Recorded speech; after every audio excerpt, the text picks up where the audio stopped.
Over Manchester United at the weekend. Champions League winner Donnarumma makes his second appearance in City Blue against the team his whole family supports. Kusanov returns to right back. Rodri plays back-to-back matches in midfield. Foden and Reinders play behind Erling Haaland in attack, and you get the feeling change from the win in Florence on Saturday night, as well as the very early homecoming for Kevin De Bruyne, who had a glittering 10-year career here. There is a return to Manchester for Serie's MVP last season, Scott McTominay, and also for forward Rasmus Højlund.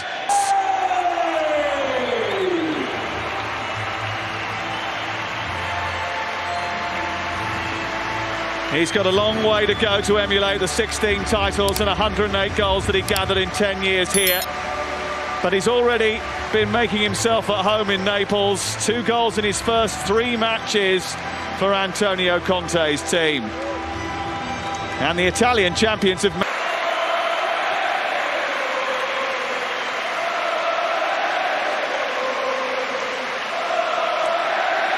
Bernardo Silva, named the City captain in the summer, taking over from De Bruyne. He says it's one of his greatest honours. Giovanni Di Lorenzo is the Napoli captain, the referee tonight. And what a start he's made to his Napoli career. A rich vein of form he is in. No longer a place for him here, but 6 goals in his last 6 appearances for club and country, and they don't forget his class.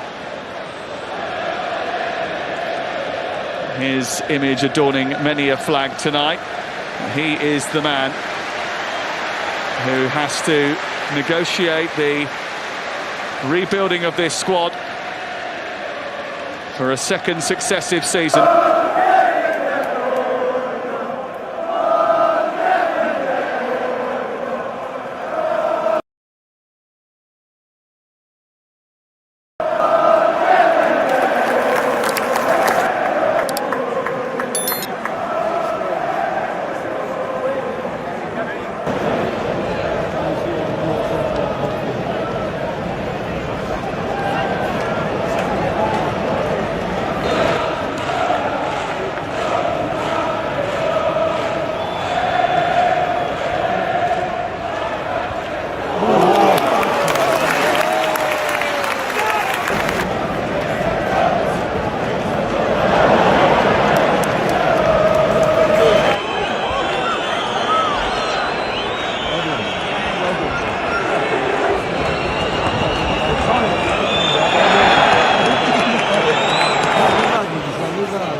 Però loro sono molto appassionati, fanno i video sul calcio moderno dove gioca, ma da che avanti, sempre trova lui. E questi 10 anni fa che diciamo.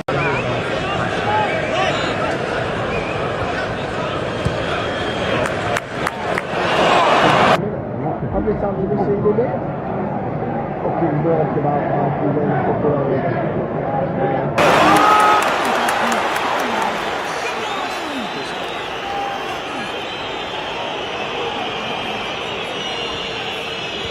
Però loro sono molto appassionati, fanno i video sul calcio moderno dove gioca, ma da che avanti, sempre trova lui. E questi 10 anni fa.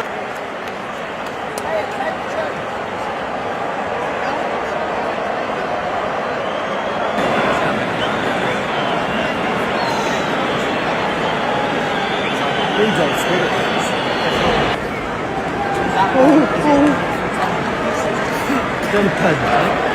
No. If I to do it and he doesn't do it, he looks jumping.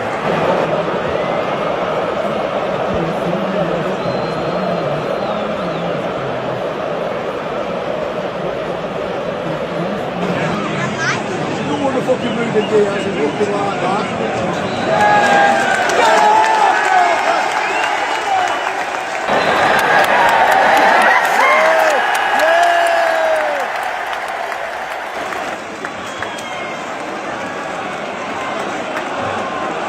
You won't say it to him. What? You won't say it to him.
so-called Surovikin Line, built by Russia in southeastern Ukraine in 2023.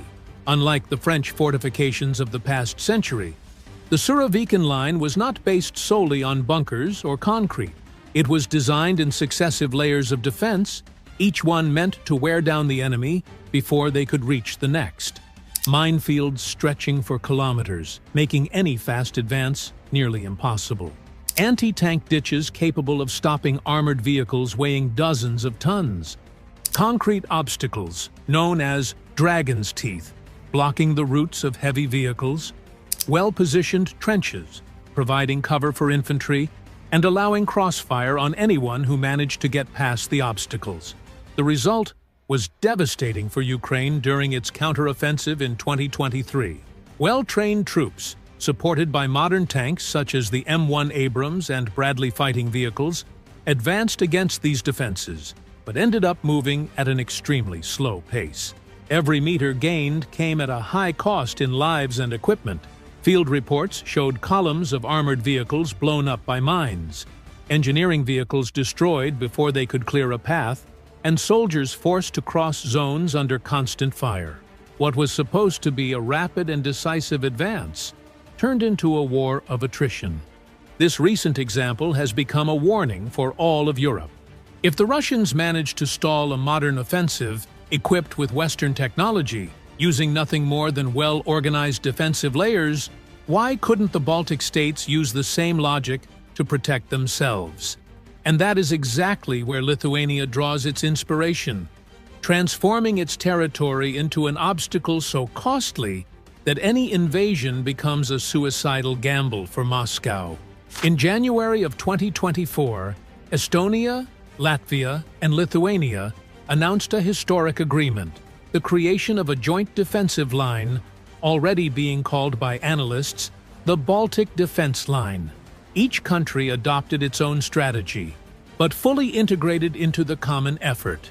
Estonia plans to build about 600 bunkers spread along its border with Russia. These are fortified underground concrete structures designed to withstand artillery impacts and provide cover for troops in case of invasion. Latvia, on the other hand, is prioritizing mobility obstacles, anti-armor barriers,